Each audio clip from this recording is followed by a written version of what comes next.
building of a home for our veterans of war. That was a challenge very close to the heart of the RSL. And early in 1960, the challenge was accepted, the plans completed, and the project launched. Acting for the RSL, State Secretary Bill Webb, Committee President Jack Rolfe, in charge of construction Mr. Ken Stewart for Greenhall and Hewitt the builders, the project designed by architects Kenneth Broadhurst and Noel Ryan.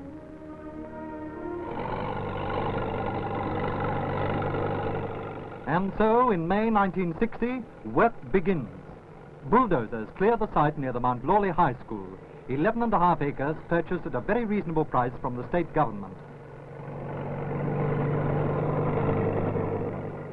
Now it's the turn of the big earth movers. In they come, slow but irresistible.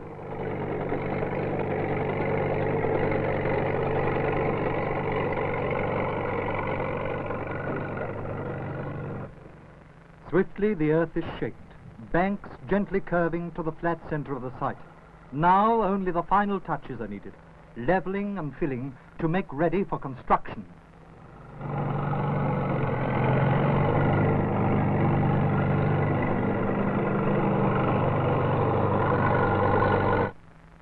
The stage is set. The materials arrive. And construction starts.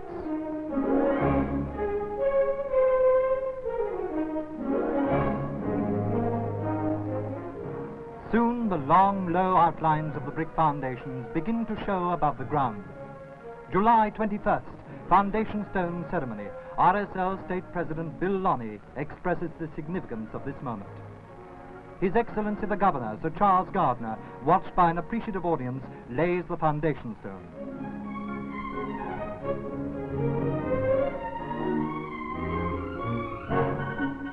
The work goes on.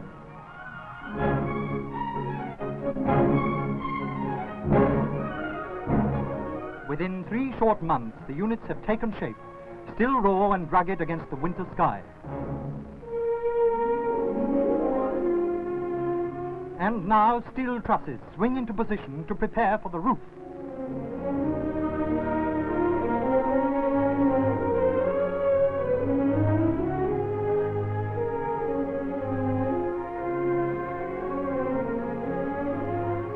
The tile workers go ahead.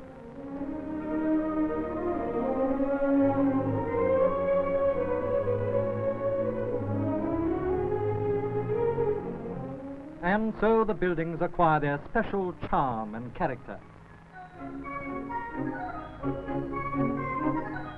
On to the final stages, the installing, the fixing, the planting of lawn.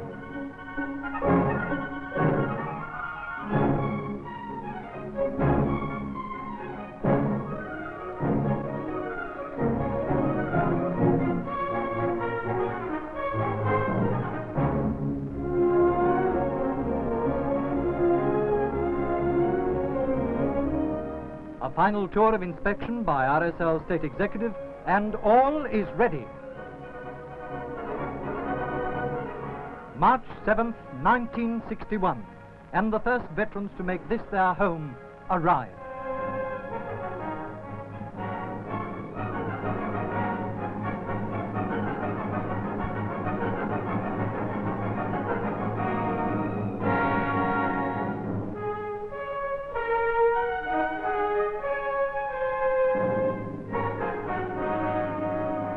March 11th, 1961. Thousands gather for the official opening. The Premier, Mr. Brand, gives voice to all our thoughts and our feelings on this day. In a final brief ceremony, Bishop Tom Riley dedicates a memorial fountain to Captain Robert G., V.C., M.C. And it is here, on Anzac Day, that the veterans honor their fallen comrades.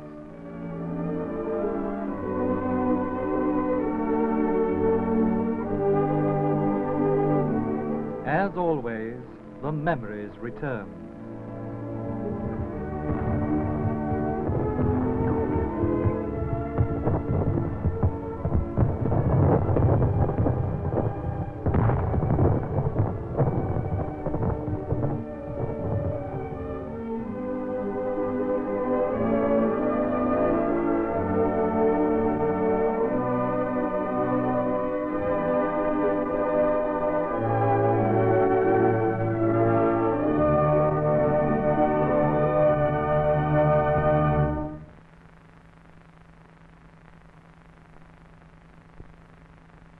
The layout of the home is simple. To the left, the women's quarters. In the center, the main block with full facilities. And on the right, the men's buildings, all quietly belonging in this broad, country-style setting. The main block houses recreation, dining, laundry, and administration. The accommodation blocks have a room for each person, toilet facilities, and reading lounges.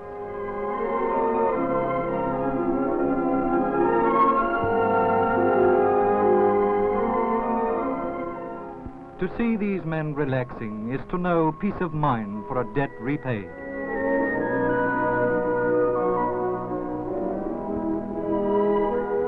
Each block has its community area. For the men, there's a bright informal reading room. For the ladies, a tastefully furnished drawing room. Here, Lady Gardner, as patroness of the War Widows Guild, is made welcome on her first visit to the home. A house on the estate is provided for the superintendent, a position catering for the daily needs of more than 100 people. And while he and his staff attend to detail, our veterans of war relax in quiet peace.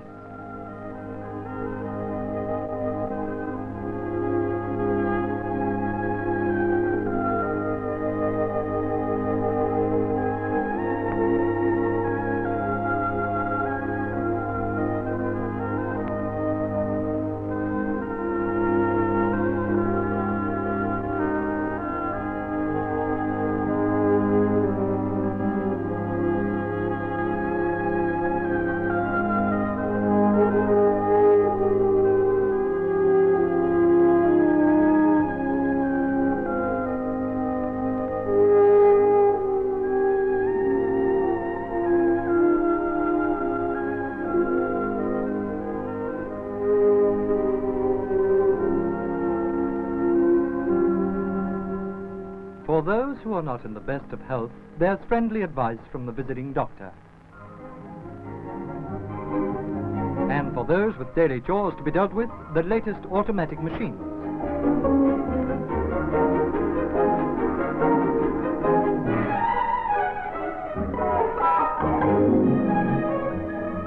In the kitchen, one of the best equipped in the state, experts prepare and cook 300 meals a day.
Washing up's no problem, and many hands make light work of the cleaning.